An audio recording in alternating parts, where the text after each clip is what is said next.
নমস্কাৰ আপোনালোক সকলোকে পুনৰবাৰ আপোন চৰ্চৰ অন্য এটা ভিডিঅ' লৈ স্বাগতম জনাইছো।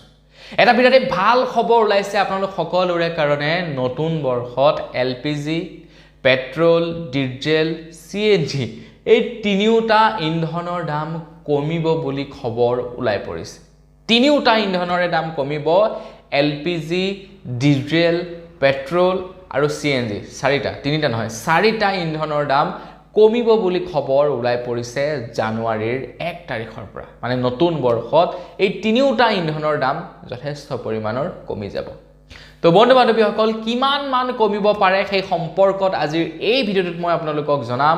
তো ভিডিঅ'টো প্ৰথমৰ পৰা শেষলৈকে চাই থাকিব। মই শ্ৰীপান গগৈ, আপোনালোকে চাই আছে আপোন চৰ্চ। আহক আৰম্ভ কৰোঁ আজিৰ ভিডিঅ'। প্ৰথম কথা, পেট্ৰল আৰু ডিজেলৰ ওপৰত খবৰ ওলাই পৰিছে যে প্ৰতি লিটাৰ পেট্ৰল আৰু ডিজেলত 2 টকাৰ পৰা 3 টকা পৰ্যন্ত দাম কমিব বুলি খবৰ ওলাই পৰিছে। এতিয়া পেট্ৰল আৰু ডিজেলৰ দাম কমাৰ লগে লগে যথেষ্টখিনি বস্তুৰ দাম কমি যাব। যেনে ট্ৰেভেল এক্সপেন্স কমি যাব, মানে গাড়ীৰ ভাড়া কমি যাব। যেনে ধৰি লওক পেট্ৰল ডিজেলৰ দাম কমাৰ লগে লগে আপোনালোকৰ কম টকা খৰচা হ'ব, পাৰ কিলোমিটাৰ কষ্ট যথেষ্ট পৰিমাণৰ কমি যাব।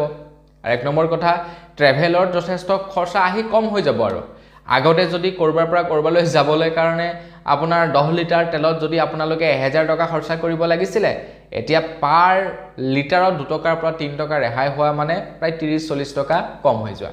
তো গাড়ীৰ ভাড়া পৰ্যন্ত কমি যাব পেট্ৰল আৰু ডিজেলৰ দাম কমাৰ লগে লগে। গাড়ীৰ ভাড়া কমক বা নকমক সেইটো পাছৰ কথা, কিন্তু মেইন থিংটো হৈ গ'ল কি যে আপোনালোকৰ গাড়ী বা আপোনালোকৰ বাহনখনত তেল ভৰাওঁতে প্ৰতি লিটাৰত 2 টকাৰ পৰা 3 টকা কমকৈ দিব লাগিব।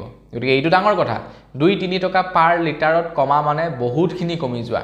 তো বন্ধু বান্ধৱীসকল, 1 জানুৱাৰীৰ পৰা হয়তো পেট্ৰল আৰু ডিজেলত পাৰ লিটাৰত 1 টকাৰ পৰা 2 টকা কমিব বুলি খবৰ ওলাই পৰিছে। যিসকল লোকে আকৌ পাইপলাইনৰ জৰিয়তে এলপিজি গেছ ব্যৱহাৰ কৰে, তেওঁলোকৰো বোলে দামটো কমিব বুলি খবৰ ওলাই পৰিছে।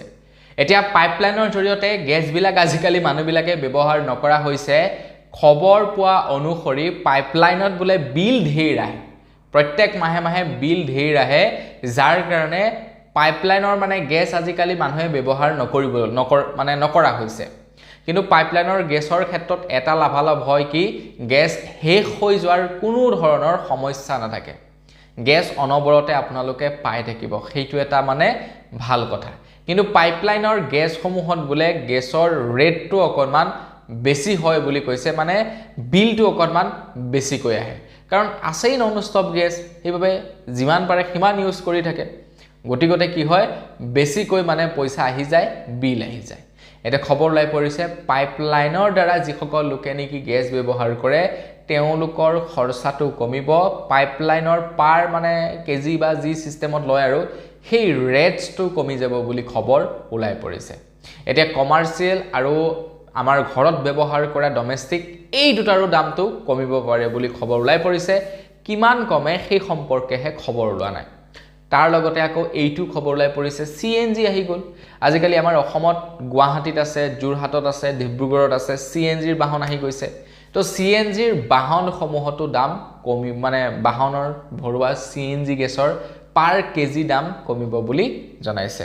মুঠতে এই 4বিধ ইন্ধন, পেট্ৰল, ডিজেল, এলপিজি আৰু সিএনজি, এই 4বিধ ইন্ধনৰ দামটো কমিব জানুৱাৰী মাহৰ পৰা।